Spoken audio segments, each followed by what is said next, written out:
Think of it this way. Eric's shelter baseline temperature is 45 degrees without any fire. That's the temperature of the surrounding Earth. With a modest fire burning, the temperature rises to 65 degrees. That's only a 20-degree increase from the fire. The fire added 20 degrees. The Earth's thermal stability provided 45 degrees. The fire is doing less work than the passive insulation. This is why these shelters were so few. You weren't fighting to heat the space from -10 degrees to 65 degrees, a 75-degree increase that would require enormous fire. You were fighting to heat from 45 degrees to 65 degrees, and 65-degree increase, requiring far less fuel. The Earth did most of the work. The fire just topped off the temperature.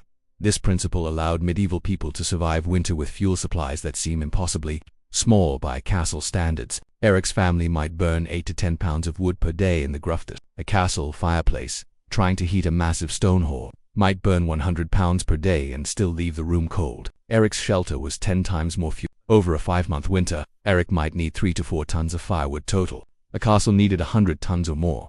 This efficiency difference was life or death for common people. Gathering for tons of wood was possible for one family. Gathering 100 tons required a small army of workers. The survival shelter design allowed people with minimal resources to survive the same winter that killed nobles with vastly more resources if those nobles relied on inefficient heating systems. Let's also address something modern people often ask. Weren't these shelters dark, smoky, and miserable? The answer is nuanced. Dark. Yes, absolutely. The only light source was firelight. This was a reality of pre-electric life that applied to everyone, not just people in survival shelters. Even kings lived by firelight and candlelight. The darkness wasn't a flaw of the shelter, it was a feature of the era. Smoky, less than you'd think. The central hearth with overhead smoke hole created excellent draft. Smoke rose naturally and exited. Some smoke always lingered. There was no perfect ventilation, but it wasn't a smoke-filled death trap. The slight smokiness was the price of having fire, and medieval people's respiratory systems were adapted to it from birth. They'd never known perfectly clean air. They didn't miss what they'd never experienced.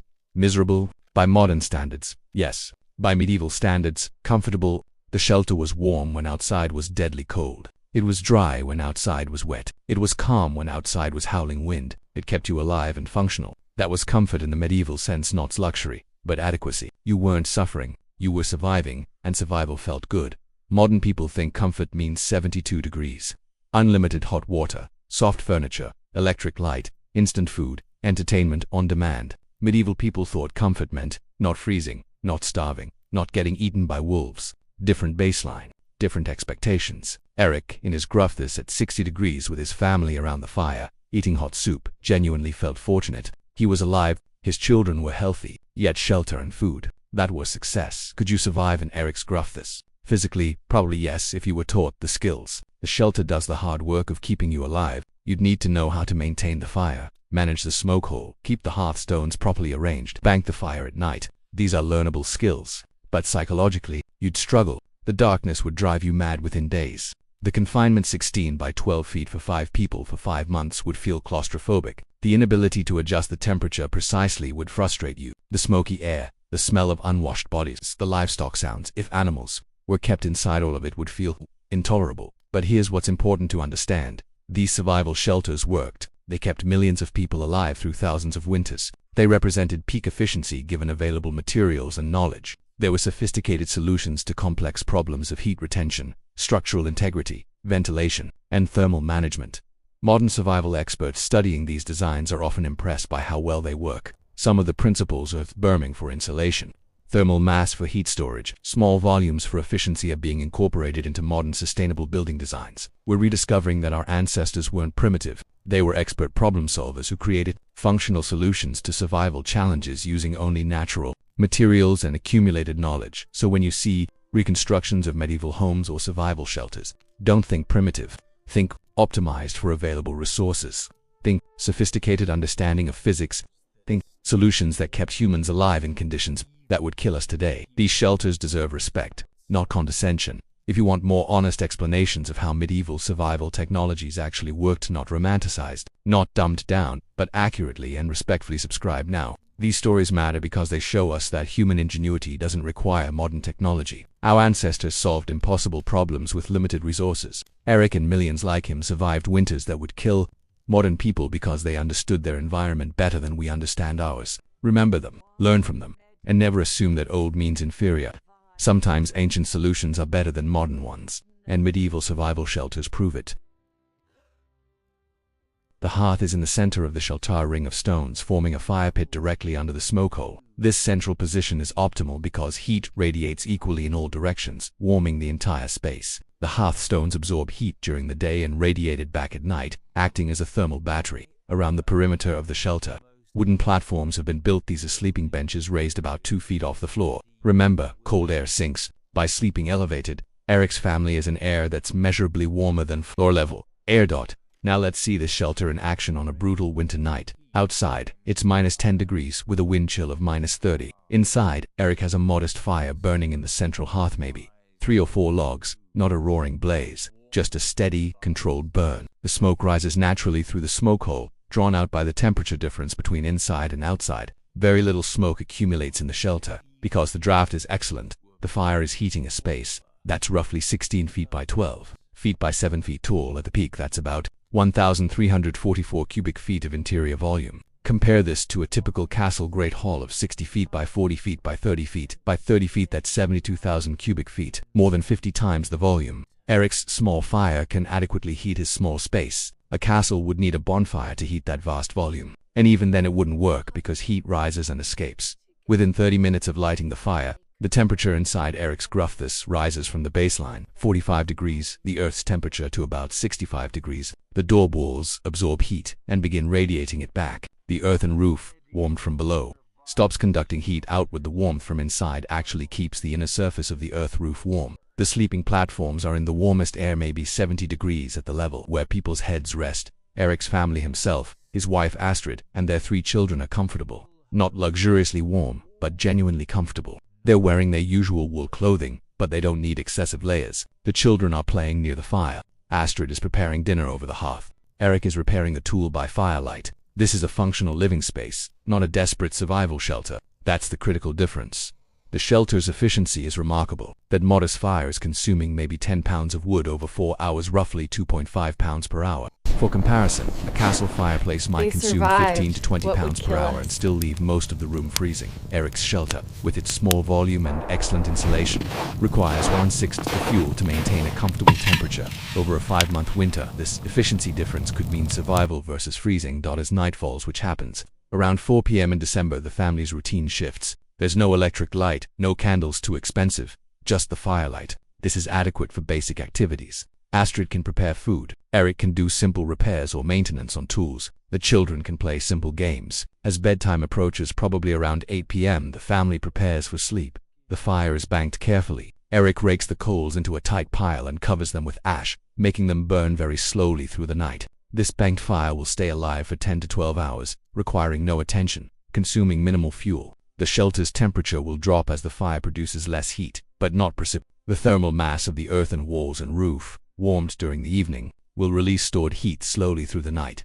The family sleeps together on the elevated platform, under piles of wool blankets and animal furs. Their combined body heat, 5 people generating 500 watts continuously, adds to the shelter's thermal budget. In the small, well-insulated space, this body heat matters. It might raise the interior temperature by 3 to 5 degrees. The sleeping platform is piled with straw that they nestle into. The straw traps air around their bodies, creating additional insulation. It's itchy and probably infested with fleas, but it's warmed out by morning. When Eric wakes around 6 a.m., the shelter's temperature has dropped to maybe 55 degrees. Not freezing, not even close to freezing.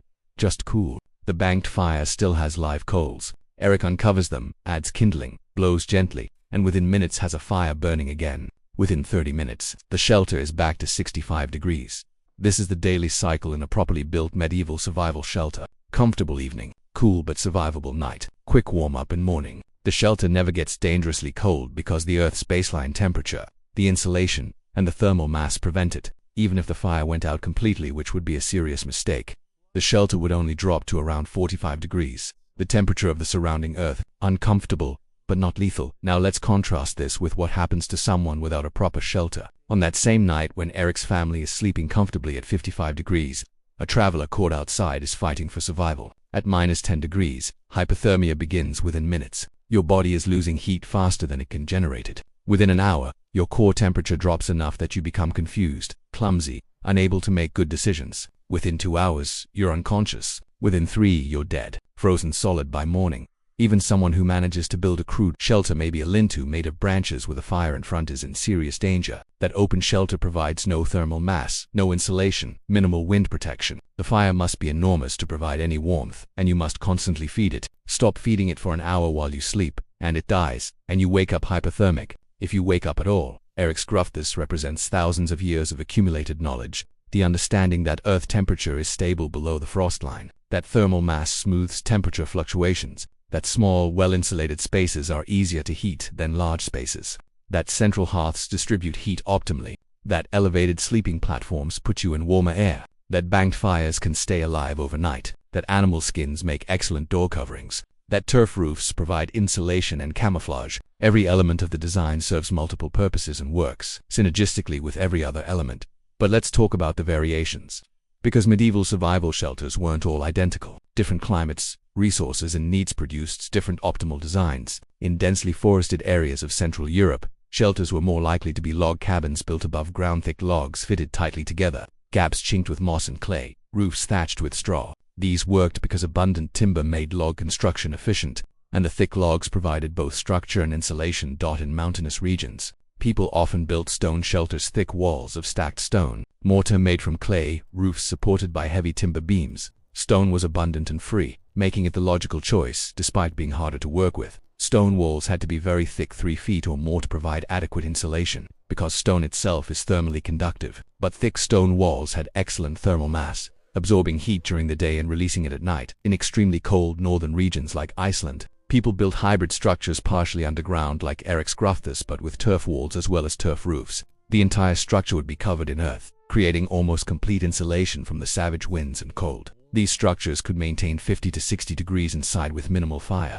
even when outside temperatures dropped to -20 or worse. In areas with heavy snowfall, the snow itself became part of the insulation strategy. A thick layer of snow on the roof and around the structure acted as additional insulation. Snow is actually an excellent insulator because it's mostly trapped air. Shelters would be deliberately built low to the ground so snow would cover them naturally, adding free insulation. People learned not to remove snow from roofs unless it became dangerously thick, because a moderate snow layer helped keep the interior warm. But all these variations shared common principles. Maximize thermal mass, maximize insulation, minimize volume to heat, position the hearth centrally, create elevated sleeping areas, control air exchange to remove smoke while retaining heat. These principles worked regardless of the specific materials or construction techniques. Medieval people might not have known the scientific terms, but they understood the physics through generations of trial, error, and survival. Now, let's talk about something crucial that modern people often misunderstand: the role of fire in these shelters. Modern people think of fire as the primary heat source. In medieval survival shelters, fire was important but not primary. The primary heat source was insulation and thermal mass, preventing heat loss. Fire was supplementary, it added heat, yes, but more importantly, it maintained the temperature differential between inside and outside, preventing the shelter from cooling to earth temperature. The year is 1315.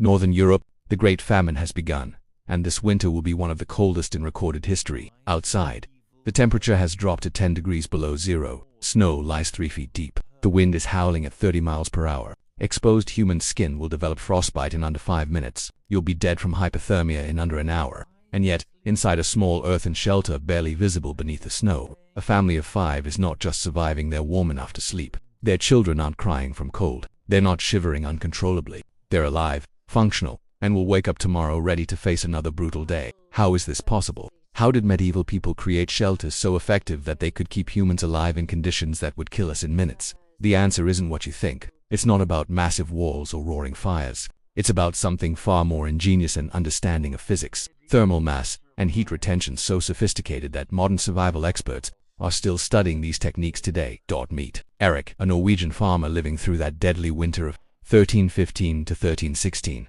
Eric doesn't live in a castle. He doesn't live in a typical wooden house. Eric lives in something called a Grufthus, an earthen house, partially underground, that represents thousands of years of accumulated knowledge about cold weather survival. From the outside, Eric's home is barely visible, just a low mound of earth covered with snow, with a thin wisp of smoke rising from somewhere near the center. It looks primitive, almost like an animal burrow, but inside that earthen mound is a survival machine so brilliantly engineered that Eric and his family will survive a winter that kills roughly 10% of Europe's population. So let me show you exactly how medieval survival shelters actually worked: the physics, The construction techniques, the daily reality of living in the man, why these primitive structures were actually more sophisticated than most modern people realize.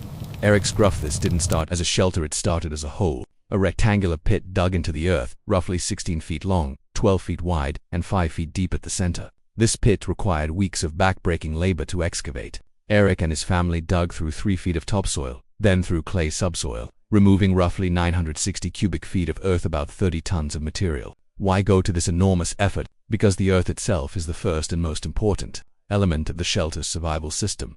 Here's the physics that medieval people understood intuitively, even if they couldn't explain it scientifically. At a depth of 3 to 5 feet below the surface, the Earth's temperature remains relatively stable, year-round, roughly 45 to 50 degrees Fahrenheit in northern European climates. Above ground, winter temperatures might swing from 20 degrees during the day to -10 at night. Underground, the temperature stays around 45 degrees constantly. That thermal stability is everything. By digging down 5 feet, Eric has placed his living space in an environment where the base temperature is 45 degrees instead of -10 degrees. That's a 55-degree advantage before he even lights a fire or adds any insulation. The earth surrounding the pit acts as thermal mass.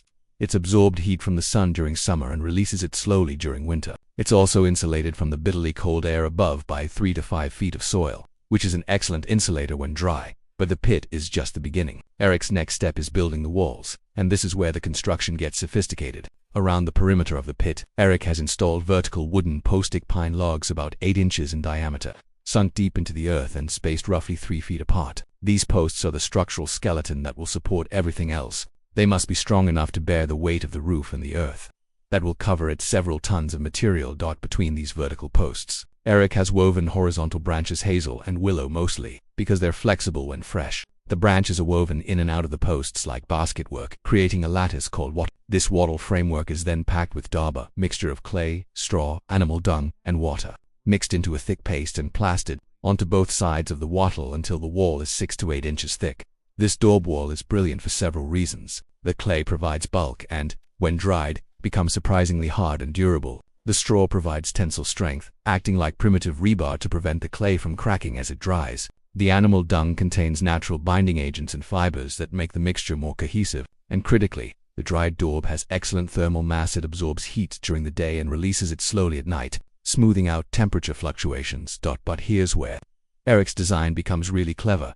The daub walls don't reach above ground level. They're built only to the height of the pit, 5 feet tall. The wall tops are at ground level, not rising above it. Why? Because Eric isn't trying to build a house that stands above ground. He's building a house that hides below ground, where the earth's thermal stability provides free insulation on all sides. The roof is where the genius of this design becomes obvious. Eric has built a wooden roof frame using thick poles that span from one side of the pit to the other, creating a peaked roof like a traditional house. But this roof sits low, maybe only 2 to 3 feet above ground level at its peak. The roof is covered with birch bark, which is naturally waterproof, then a thick layer of turf, cut from the surrounding area. This turf layer isn't thin. It's 12 to 18 inches of soil with grass and roots still intact. When placed on the roof, the grass continues growing, creating a living roof that's virtually invisible from a distance. The shelter blends into the landscape completely. You could walk past it and never know humans live there. But more importantly, that thick layer of earth on the roof provides extraordinary insulation. Earth is a fantastic insulator when dry, far better than most materials available in medieval times. Let's do the thermal math that Eric understands through experience.